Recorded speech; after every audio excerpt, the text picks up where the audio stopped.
Aloha, everybody. I've been right here, man. I was telling Jeff, my name's Mike Frank, by the way. I came here in 1973. I grew up in Alava Heights. 15 years old, getting in a lot of trouble, running away from home, stealing, doing drugs. My parents didn't know what the hell to do with me. But they had heard about this place called Habilitat. And it was very, very infant stages of Habilitat. I think we were only open 4 or 5 years at the time. And I went down to the induction center in Waikiki. And you guys, I don't know how long it's been since they had the induction center in Waikiki. But I told them I needed help. And they didn't believe me. They said, "You're too young. We can't take you in. You're 15 years old." I kept going back every day, every single day, because I knew I needed help. And finally, they said, "You're going in the program." They didn't tell me when I got here there was a house band. So I walked right in on a house band. So I got, boom, here's Habilitat. I graduated. I was here with Vinny and Vicky. You guys don't know Vinny and Vicky, but they are what made Habilitat. Jeff knows them very well. Jeff says he thinks he's tough, but they were tough. Okay, Vinny was the toughest son of a bitch you ever met. But he got the message across. And me being 15 years old, I was a young kid, lost. Didn't know what I was going to do with myself, and Vinny and Vicky actually became like my parents. And I learned all those lessons up there on that board up there, but the biggest thing they instilled in me was family. And Jeff just kept talking about it. This thing's a family, man. You guys need to be family, all right? When you leave here, you need family. I'll never forget the family I had here in Habilitat. And like he said, when I left, I went and joined the military because I knew I needed a little bit of a change, but I ended up in Florida, and I never forgot about family. And I live in a little town right now. I've been here 20 years, and I probably got 100 people that I call my family, and they're all good people. They're all honest. They all have integrity. And I knew that I had to surround myself with those type of people if I was going to be successful, because I knew that in a flash of a second, I could be right back to where I came from, right back. And I can't guess what I'm getting at is I graduated from Habilitat, but that didn't mean I was going to be successful. When I left, I thought I knew it all. I had a few stumbling blocks. We all did. All those guys that were here last month and the month before that, it wasn't easy. Still not easy. I guess maybe now that I'm pushing 60, it's getting a little easier. I learned all the lessons. But you guys are here to learn your lessons now. You're here for a reason. I was here for a reason. Whatever reason you're here for. Take what they've given you here and just take it to heart. Become something. Make something out of yourself. Make yourself proud. I guess that's the number one thing I learned is I got to make myself happy. I got to like myself. And like I said, it took a long time, but I think I'm to that point right now. I've been gone 36 years, and I didn't know if I'd even come back to Hawaii, but my mother told me about a year ago, she goes, "Let's go to Hawaii." And I said, "You know what?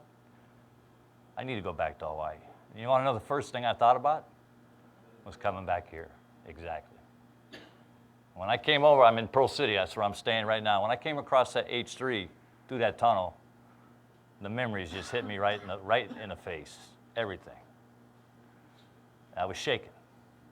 When I came down Waikalua Road or Avenue or whatever that street is, I was like, wow, a lot of memories. And then I come here and I see the facilities. You guys got it good. You guys all seen pictures of the old building, the fish ponds. Those were the early days of Habilitat.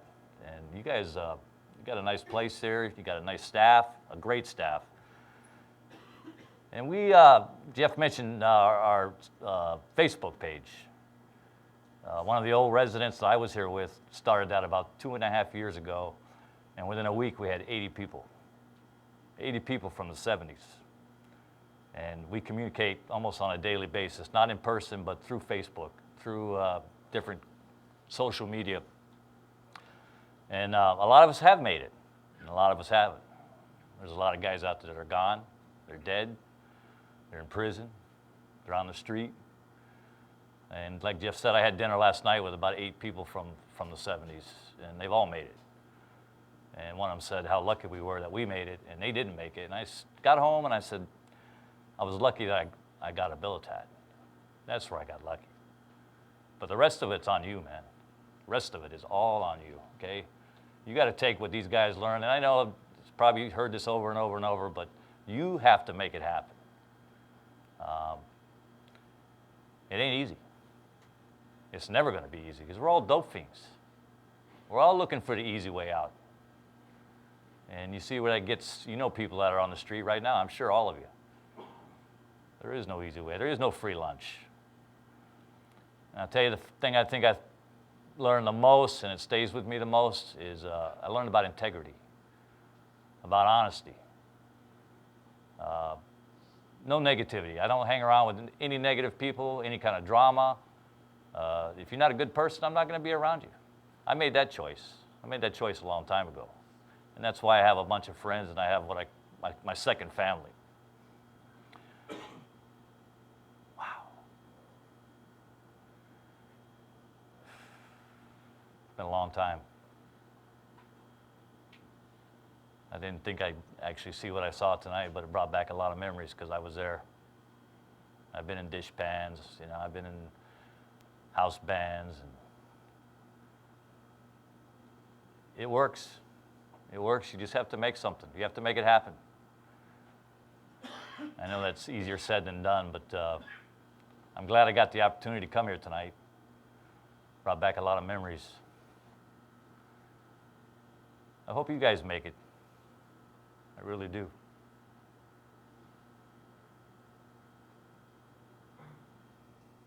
I don't know. Anybody have any questions? What do you appreciate the most out of everything that you've been through, and what you got the most? Family. Yeah. Family. You got to have a family. My blood family is not my family. They're my brothers and sisters, my mother. But I love them in a different way. But I have very, very close friends that are like my brothers and sisters, and a bunch of them. And that's what keeps me going. I know every day that I have people I can talk to or I can hang around with that are going to be watching my back, going to be looking after me. I'm going to be looking after them. I love them. I miss them. I've been gone 10 days now. I miss all my brothers and sisters. Yes. Can you think of any like particular incidents that stand out for you, like either maybe disciplinary situation, like dish pans or something that you were on, or just good times that you had here that really stand out specifically that you can tell us about while you were here? Because that's like, those are historic days, man. I'd like to hear a little bit about, kind of what went on while you were here. Those were historic days. It was the very beginning of the program. And when I say Vinny and Vicky, and Jeff knows this, Vinny and Vicky were two of the most special people I ever met in my life. They were my mother and father. They really were. And they kind of looked after me. I was 15 years old, so I wasn't really like the hardened street guy, even though, I hadn't been to prison. I hadn't been any of that kind of stuff. I came kind of from a broken family. I was the oldest of 5 children. So when my parents got divorced, who's going to catch all the heat? The oldest one. And I was the oldest one. But I didn't feel like I had a family at the time. And when I came here, Vinny and Vicky instilled that. That was key number 1, family. And Jeff just mentioned it. You guys are a family. You got to look after each other. You can't have any kind of conspiracy theories or contracts, or you got to be looking to help each other out. And whether that's choosing the right way or the wrong, you got to choose the right choice. You have to make that choice. Whether it's going to be hard, yeah, and there's going to be consequences to pay. But back in the day, you guys have all your businesses and everything now. We just started back then. We had our advertising specialties. They sent sales groups to the mainland, to Atlanta, to Jacksonville, to Baltimore. So we were traveling, We carved sand candles. I don't know if any of you guys ever heard that story. That was our business. We had these sand candles. We had to go out there with these knives every night. And we had to carve, make tiki gods and masks and all that stuff. And that's what we sold. We had telethons at the HIC. I guess it's the Blaisdell Center now. We had Habilitat telethons with big stars from the mainland. And we had to go out into the communities. They'd take us in a van, 7 or 8 at a time, and we went door to door selling tickets for the telethon. And I still, to this day, I will never forget how many people bought tickets from us because they knew about Habilitat. They knew somebody that was in Habilitat. And they spent a lot of money, whether they were going or not, because that's what they bought the ticket for, was to go to the telethon. Those were the early days. All the stars in Hawaii, they knew what we were about, and they contributed their time. I think I was on a dishpan, but like I said, I was kind of young, and I was just happy to be here. I really was. It might sound kind of funny, but you know, I had a family. Finally had a family. Yes? You said after you graduated, you joined the military. I know there's a number of people here that were thinking about doing that. What branch did you join, and do you feel it was a good decision or a transition from the military? When I got out of Habilitat, I got a job. I got married. I had a trap in Habilitat. I got married to her. Her name was Teresa. And I'm still in touch with her. She's remarried with grown kids and all that. Like I said, I had my trials and tribulations. I wasn't perfect, but I finally felt that it was time for me to kind of maybe leave Hawaii, to maybe leave and get a new start somewhere. So I joined the Air Force. And it was great. It was great. They taught me a trade. I ended up in Biloxi, Mississippi. That's where my base was. I did my time in the Air Force and decided that wasn't going to be my career. And a buddy of mine was getting out at the same time, and he said, I got a friend in Florida. So I went to Florida. And that's how I ended up in Florida. But yes, the Air Force was almost an extension of Habilitat, because what about the military? Discipline. You know, being late. You can't be late in the military. You get punished. If you got to be somewhere, you got to be somewhere. If you got to do a job, you got to do a job. So it was a kind of a good transition from Habilitat. We didn't have GMs, and you know, we got our head shaved. That was the first thing that happened in the military. You know, it was so kind of the same thing. But yeah, it was a good thing. And I'll tell you right now, kids come up to me today. They don't know what to do. They don't have a job. They didn't go to college. I said, join the military. It'll give you a chance. Maybe give you a chance to learn something, to learn a trade, to something that you can take there or stay in the military as a career. There's nothing wrong with that. It's a great career. Anybody else? Yes? What were some of your biggest struggles or challenges while you were in the program? How did you deal with them? It was all foreign, man. I mean, you know, I told you when I got here it was a house band. I mean, you know, they didn't tell me that on the way over here, you know.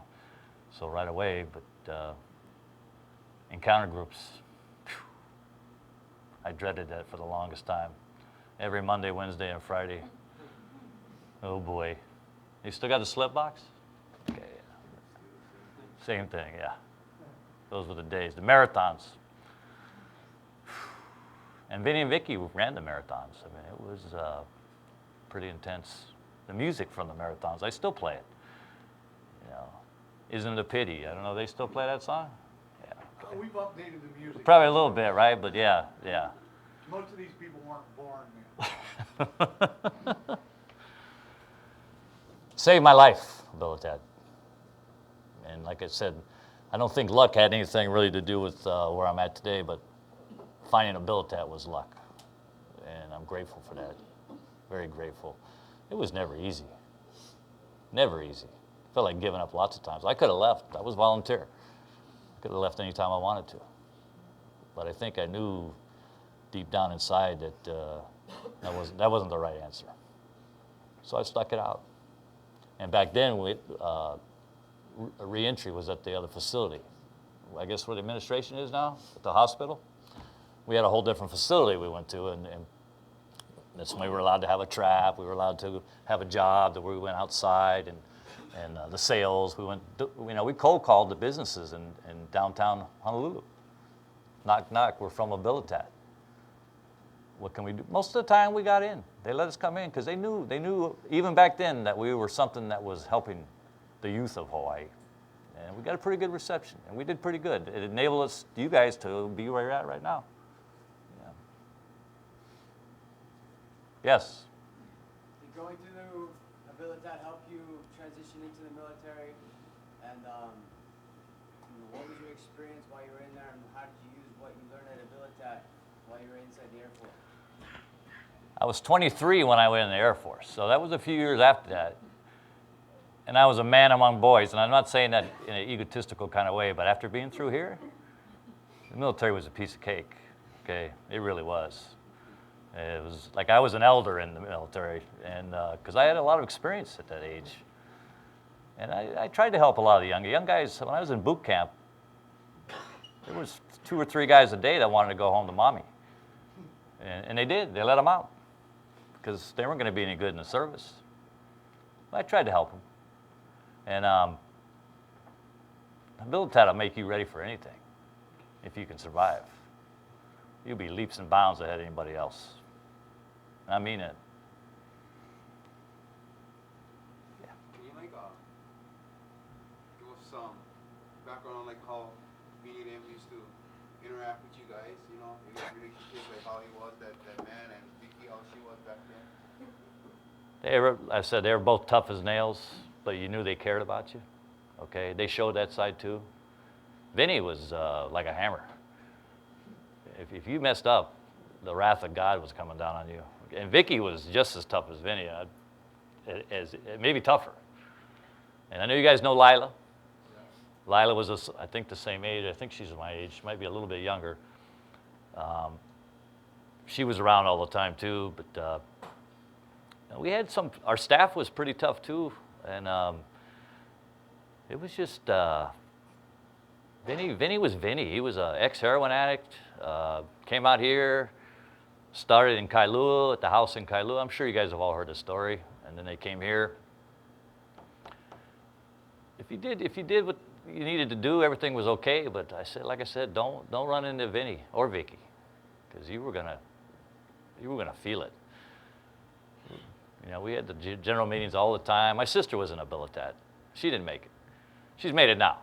She's got a couple kids, couple grandkids, but I don't know how she did it. But I didn't tell Jeff this story, but 2 o'clock in the morning, there was a general meeting. My sister. She got caught messing around with a guy in the program. So I'm sitting in the general meeting, I'm like, what?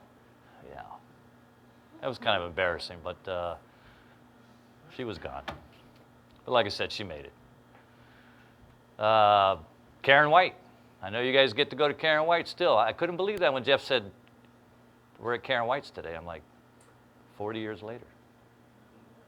She's done a lot for the program. A lot for the program. The people that I met in Habilitat, there was just so many, like you guys, all from different walks of life. Some of you guys probably knew each other before. I don't know.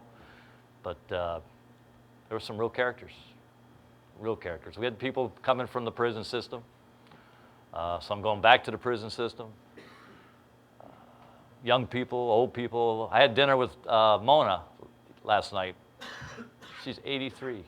83 years old. She was 43 when I was in the program. Still going strong. 83 years old. And all the guys I was with were 62, 63. Yeah. Awesome. Awesome. Yeah. What were some of the goals that you set for yourself, to get through some of the hard times? To survive, to make it. I dropped out of high school. And when I found out when I got here that I was going to get my GED, I dove into that because that's something that meant a lot to me. My goal was to graduate. Because I knew if I graduated, I was going to have a chance of being something. So I tried everything possible to make that work. I didn't know what I wanted to be at that age. You have no idea what you want to be, but I knew I wanted to be happy because I wasn't happy. And happiness is a good thing. It's a great thing. And like I said, it's taken me a lot of years, but I'm pretty happy. And it's all from here.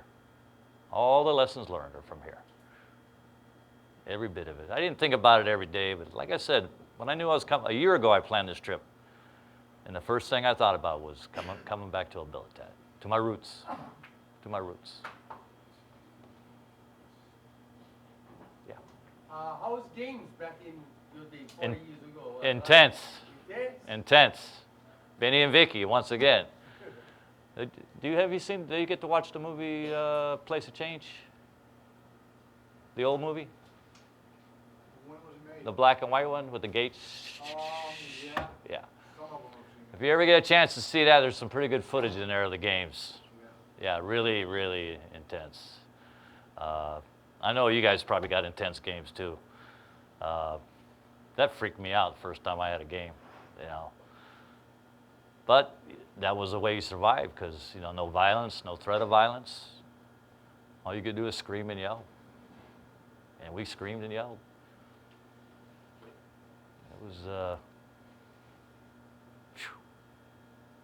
It was a way to vent your frustrations. It is, you know, it's the only way you can, you know, release some of that stuff.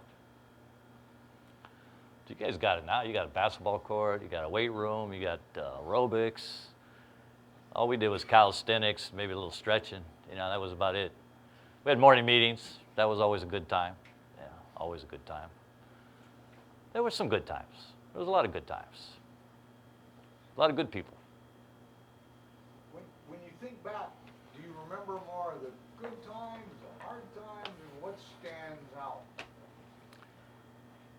I don't really remember any bad times. I mean, there were tough times. But like I said, I had a family. You know, you guys are my family. The guys that were with me were my family. I was very happy and proud to be part of that family. And it might seem tough to you guys. You're going to look back and say, it wasn't that tough. It was the best thing ever happened to you. But not now. You're not thinking that now. You're thinking, what the hell am I doing here?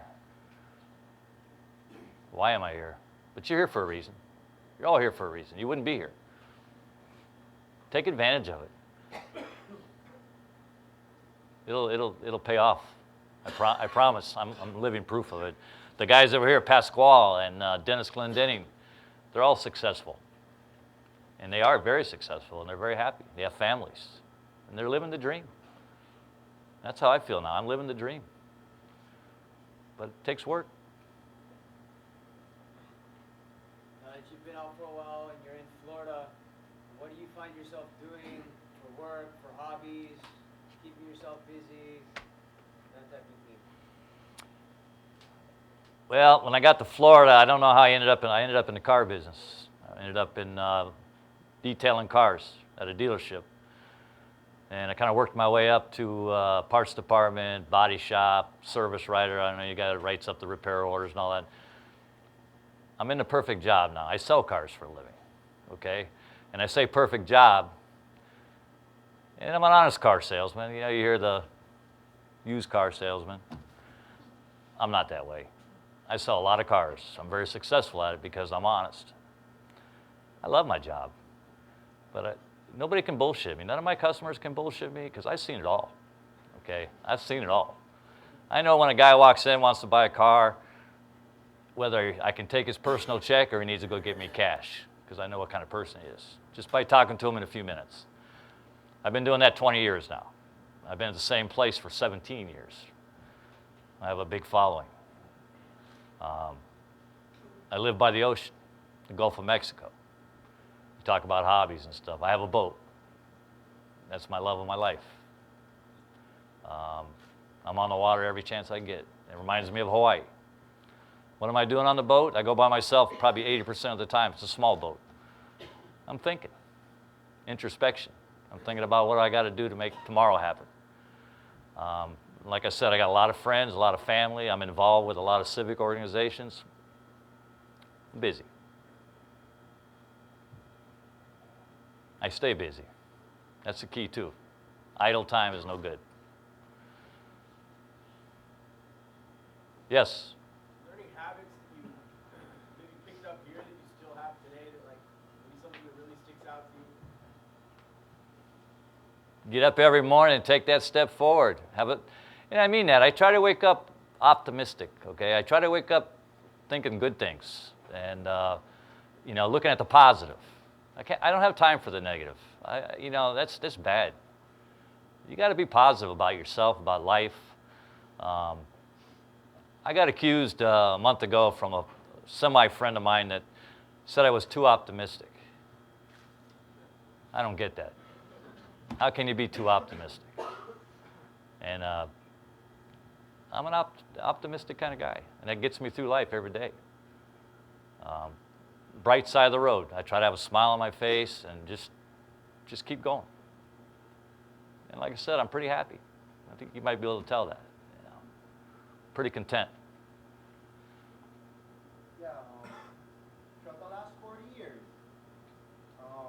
Simi probably met a bunch of people along the way that have no clue about Habilitat or have any clue about your path. Yeah. Have you ever met anybody along the way that you kind of maybe took under your wing and pulled them in? Every one of my friends knows about Habilitat because I'm not afraid to talk about it. In fact, they know I'm here tonight. In fact, I got Facebook messages all week. When are you going to Habilitat? When are you going to Habilitat? Because that's the other thing. You gotta be open with people. I told them where I came from, and they respect that. And I want to talk about that a little bit too, because Jeff mentioned that Florida is the pill capital of the United States. I know you guys, meth is big here in Hawaii. The town I live in is considered the OxyContin capital of Florida. I don't see it because I'm not around the kids and the young stuff. I see the newspapers and all that, but my friends, I've been there 25 years, my friends have kids that I knew when they were born that have gotten mixed up with OxyContin and the roofies and the pills. And I've seen these kids go from super kids to robbing from their parents, robbing from their younger brothers and sisters, filling out credit card applications in their parents' names and running up bills. And I can't believe it. We didn't have that stuff back when I was growing up. We had drugs and everything, but this stuff is bad. Then they have treatment programs everywhere in Florida. 30 days, 60 days. Then you're back home. That ain't gonna work. You gotta have long term. 2 years, 3 years. They come out, oh yeah, it's all right, go hang out with your old friends. Go, you can drink beer, but you can't have pills, okay? I don't get it. So yeah, I've talked to those kids all the time, and they know where I came from, and I tell them. My neighbor's kid has relapsed 3 times. And right now he's doing pretty good, and I need some work done around my house. And I said, Chad, I'll pay you to take care of my yard and my roof and all that stuff. But I looked him right in the eye and I said, don't fuck me, okay? Because I know how it can happen. You're that far away from being right back where you were. Hopefully he stays on the straight and narrow. But yeah, I try to talk to the kids when I can. Yeah. Can you give us like a daily run of you guys' usual day back then? Like every day you're on schedule, like over here. Yeah. What was kind of like your guys' schedule? I don't think it's changed much. Oh yeah. Yeah, I was a night man. I got up in the morning. We had breakfast. We had, morning meeting. Then this used to be a courtyard out here, and we had physical fitness. And then if you were landscaping, you went out and that was all property out there, okay? And we raked every day, even if there was no leaves. You saw the lines in the dirt, okay? You did. That's all we did, landscaping, okay? Then you had the kitchen duty, and then you work your way up, expediter, and then, like I said, eventually you go to second reentry. And then you had kitchen duty up there, and then you got a job. Most of us went in sales. Vinny's brother, Frank Marino, was here, and he was a great guy. He taught us about sales. And it was sales is only about being a people person. That's all it is. You don't sell people by feeding them a line of shit. You be real with them. They trust you. It's all Habilitat stuff. Every day of my life, Habilitat stuff. Whether I consciously thought that every day, but I look back on it, yeah. Everything I learned here.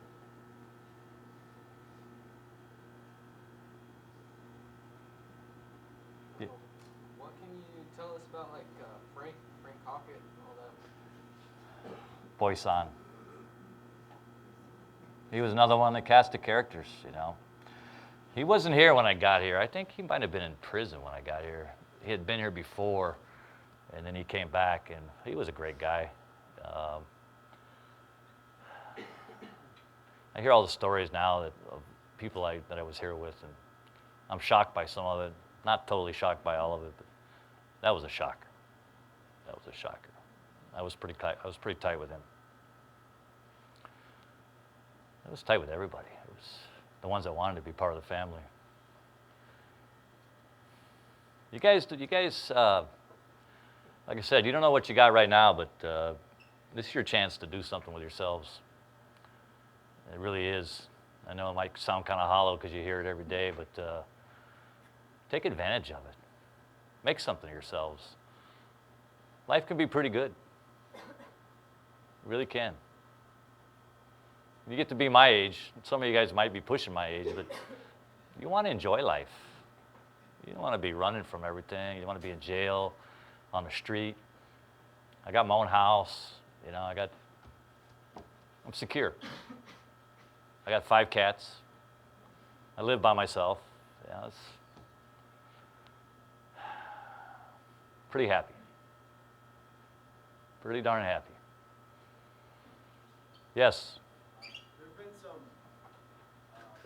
individuals who come through here, like when you were 15, who've been here, and they come for short periods of time, and then they go back out, and they continue school or continue doing whatever.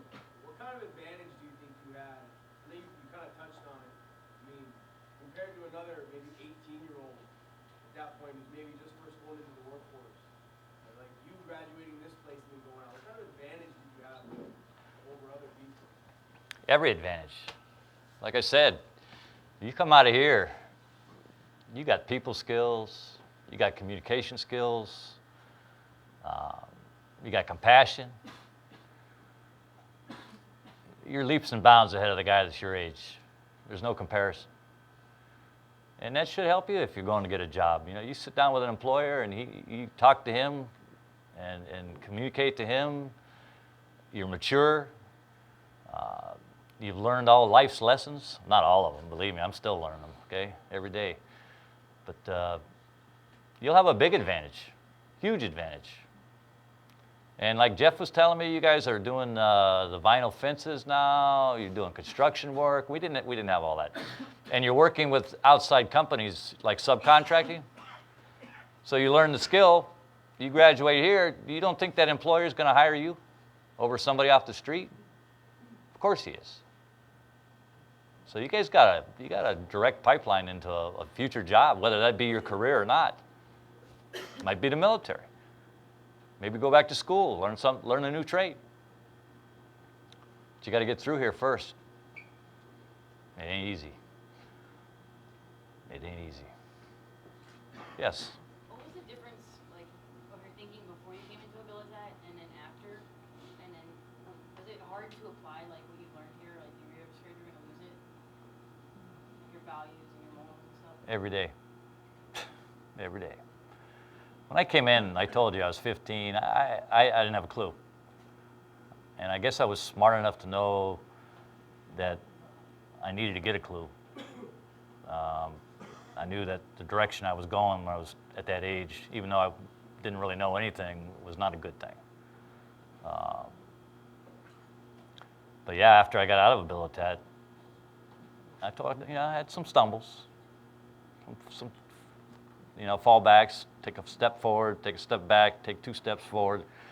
After about 3 or 4 years, I realized that, it all started clicking. But if I didn't have this, it never would have clicked. Never would have clicked.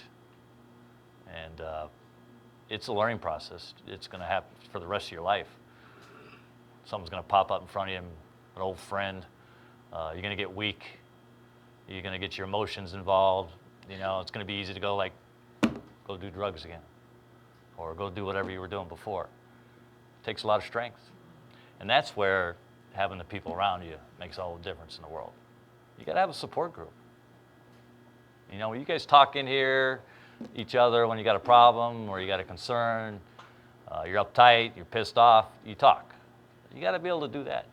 You got to do that for the rest of your life. And like I said, I'm very fortunate in that respect.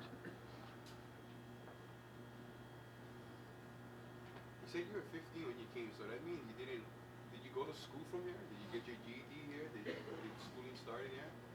I started out, I went to Radford. I was a military brat. My dad, that's how I got to Hawaii. My dad was Air Force at Hickam.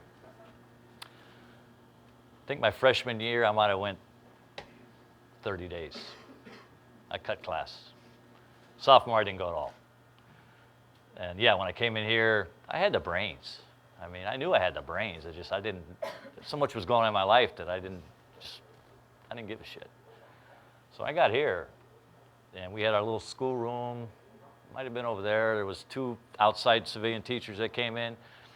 And back then, Vinny and Vicky, if you want, you could do all you wanted with school, because they pushed that. So I just dove right in, and I still graduated.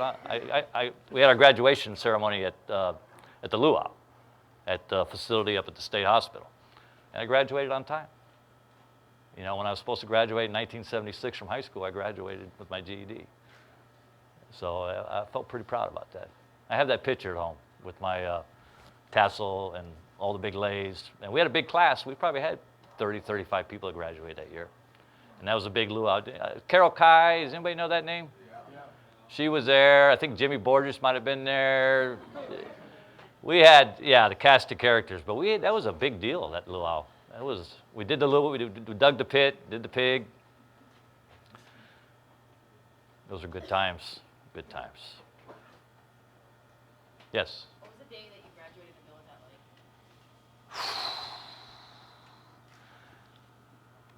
It was exhilarating. It was like, wow, I did it.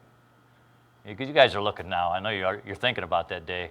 You know, when that day is going to come. You know, you look forward to it. You look forward to it. You look forward to it. And then it gets there, and yeah, you're really, really happy and excited and everything. But then you go like, now what? Now what am I going to do? That's the scary part. Because after you've been here and you've gone through it all, this is like a safety net. You know, you guys don't see that right now. But yeah, then all of a sudden you're back in society, and you feel a little lost. You really do. And that's probably the most vulnerable time of your whole life is going to be when you leave here. Because it's easy, like I said, take that step and go, be strong. Be strong. But it was quite the achievement. Felt like I accomplished something for the first time in my life. After my GED, but that was the biggest accomplishment of my life. My parents were proud. My family was proud. I was proud.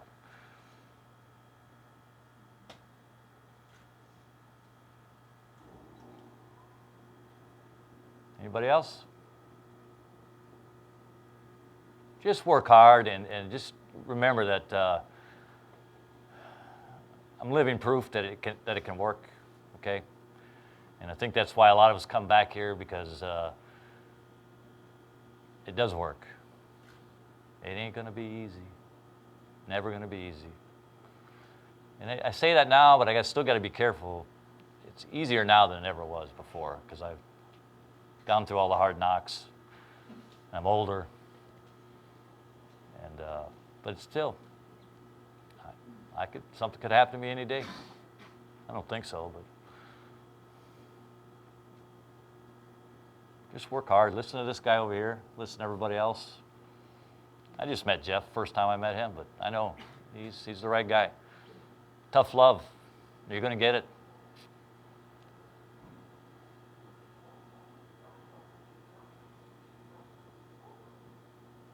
Okay, I have a question. How was morning meetings back in the day when you was in the program? Funny. You guys have music still? Morning meetings? Once in a while? Yeah, we had guys, Keith Koga, Curly Silva, they all ukulele, guitar, We did a lot of singing. Same thing you guys do, skits. Had to get up and do solos. I hated that. I was the most introverted person in the world. I was the shyest person in the world when I came here. I was scared to death. And now you see me now, I can talk a little bit, but okay, Mike, you got to get up in front of everybody and sing a song. No music. I sang the same song every time. Dock of the Bay, Otis Redding. Sitting in the morning sun. You know. But yeah, that's all to make you stronger, make you confidence. You know. We all look forward to morning meetings. It was a fun time. It was a fun time of the day.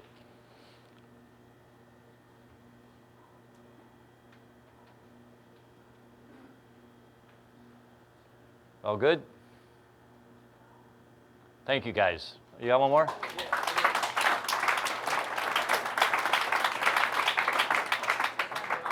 had Enterprise back in the day? You guys in the program? Enterprise? Like, how was it?